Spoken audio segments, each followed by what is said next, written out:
Hey everyone, welcome back to the channel. In today's video, we're going to be looking at this position. It is white to move. Now, in order to solve this position, we need to understand what is black threatening. Black is threatening to move the bishop away and then promote to a queen. And then we have to give up the rook for one of the pawns, and then whenever bishop takes, black will be left with one pawn that he can promote safely and win this endgame.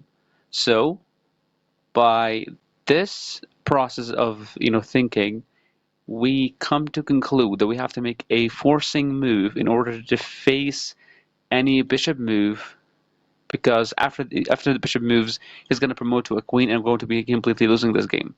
So first of all, we need to think about candidate moves. Moving the king will not help us in any kind of way, because whenever the king moves, the bishop will move away. So for example, as here, and bishop moves away, black's try, white, we're gonna try to stop the pawn, but so black is gonna make a queen. We take it, takes back. We try to get to the pawn, but he pushes it, and after we play king to c5, bishop to f3 defending, and then the king is gonna get closer to defend the pawn and safely promote. So it's not moving the king. That's why, while thinking about the candidate moves, we have to be making forcing moves. So you might be thinking about rook c8 check. You might be thinking about the very simple rook to d3 move, which just tries to win the pawn on the next turn, and then we have rook to h3. So we have three moves in order to do something. First of all, let's look at the move rook to c8 check.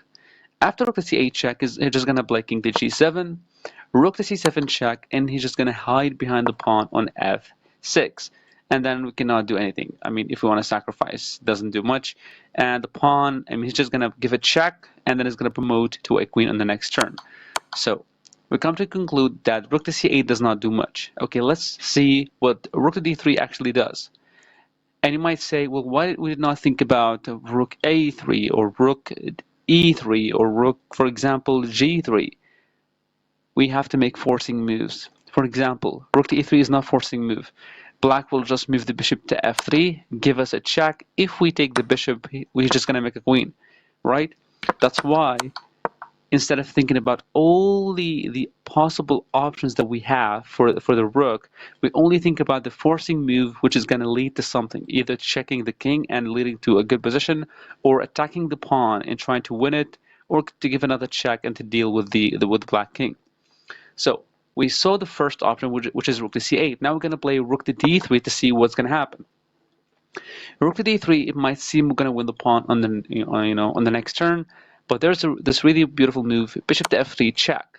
Whenever the king moves, he's going to make a queen. We take the queen, bishop takes, and the exact same position I showed you before. So after we attack the pawn and bishop to f3 to defend, and this is losing for white. Now you might say, why not just take the bishop? Well, taking the bishop will lead black to making a queen, and this is going to be losing for us because he has another pawn. And even a queen versus a rook is winning without the need for the pawn. So now we come to conclude that rook to c8 is not good because the black king can hide.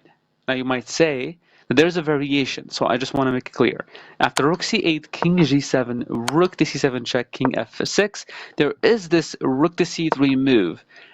Bishop to f3 will not be possible because we lured the king into the f file, and then we can take the bishop with a check.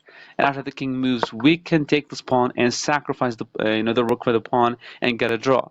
But of course, a black will not play this check. He's just gonna move the bishop away. We have no checks.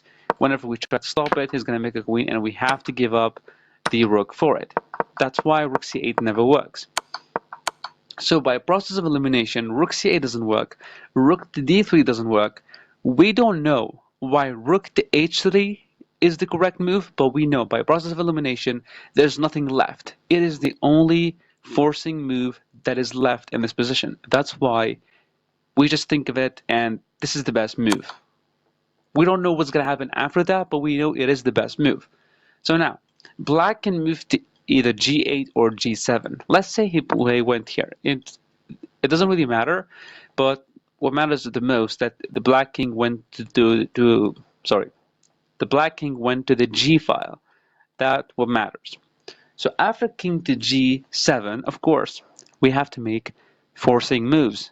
Because if we did anything else, like moving the rook away, bishop to f3 will be happening, and then we have to take the bishop, or we have to move away and sack the rook for the pawn. So another forcing move. Now you might say, okay, rook to g3 check. That's really good. Now look, black has 6 options to go to. If black went to the f-file, it will lead to an immediate draw. You might say, how? Well, after, let's say, king f8, king f7, king f6, it doesn't matter where. It doesn't matter. All of them lead to the exact same position, which is rook to d3, winning the pawn on d7 and on d2, and then sacrificing the rook for the second pawn and then getting a draw. You might say, no, there's bishop to f3.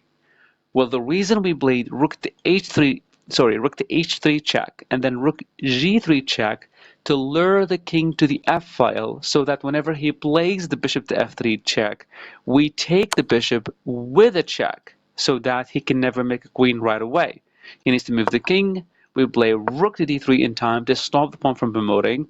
He pushes his pawn, we take this pawn. He tries to get to us, and whenever he tries to get to us, we just sacrifice the rook for the pawn, and this is a draw. Okay. So you might say, he's not going to go to the f-file, because after going to the f-file, it's going to lead to an immediate draw after here. So for example, if you say like king f6 and rook d3, he just moves the bishop somewhere, we can just take this pawn. With a check, the king moves here, and then we take another pawn. So it's not, even in this position, I think it's a draw because it's going to be difficult. So after rook to h3 check, king g7, another forcing check, you might say, well, all black has to do is just, zigzag its way towards the rook, and then we no longer have any checks. So let's look at this. Let's look at king to h6. We have to make forcing moves, or we just have to think about the candidate moves in this position. Now here you have to be very, very creative. You have to look at all the options. Because if you only thought about, okay, rook h3, you're just going to play king g8, king g5. After another check, you're just going to play this or this, and it's just going to attack the rook. The rook moves somewhere, doesn't matter where, and it's going to play this check. We move the king, and then he promotes. So this is bad. That's why only when black goes to the h6 square, we don't play this forcing move, which is h3, which does not lead to anything because black king will just get closer to our rook and attack us. In this position, there's only one move that gets the draw. It is insane, and I know this, but you are a genius if you saw this move, literally. And it is rook d3 check. Sorry, rook d3. It's not a check. Rook d3. The idea behind this move is very simple. If the bishop moved anywhere, okay, it doesn't matter where, like on these diagonals, we can just take this pawn with the check, the king will move, and then we take this pawn, and this is good, right? But you might say, well, there's this bishop to f3 check. If we take the bishop, black will make a queen. If we move the king, he's going to make a queen, and we have to sacrifice the rook for it. And it's going to lead to a pawn, which is going to promote it and make a queen and win this. Well, in this position, we don't take the bishop. We have to move the king. But there's a huge difference between where we move the king. We have b8 and a7. The best move, which you will know later why it is the best move, and it is king to a7. After king to a7, if he did not do anything, we're just going to take this pawn.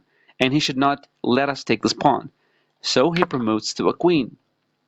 If he promotes to a queen, we do not take. Because after takes, you've seen this, it's going to play f5 and defends the pawn and gets the king closer to support the pawn. So we cannot take his queen. And we cannot take his bishop, because that's a free rook, and then he's going to promote to another queen and win this game. In this position, white plays rook takes d6, brilliant move. Now let's see what happens if the king moved. It doesn't matter where the king moves, it doesn't matter, we're just going to take the queen. And after bishop takes, this is an immediate draw because of insufficient material. Black has no longer the pawn in order to push it and make a queen. You might say, well, queen takes d6. This is stalemate. Forcing the king away to the h6 square so that you can move the rook away to let your opponent have a queen in order to sacrifice the rook, that is insane. Now, the idea behind this is that the queen is taking control of all of these squares and the bishop is taking control of these squares. So whenever a queen takes, it leads to a stalemate in this position. And that's the solution. Now, there's another line. Now, you might say, he's not going to make a queen because making a queen will lead to a stalemate. What if he made a rook? If he made a rook, we cannot take here anymore because if the rook takes, the king can move here to b8, and this is completely losing, of course. We don't take the rook, we just take the bishop. You might say, what? Black still has a pawn, this is surely winning. No, it is not. Because of the pawn push, the king will just get closer to the pawn, and black has no time to move his king to get closer to defend the pawn.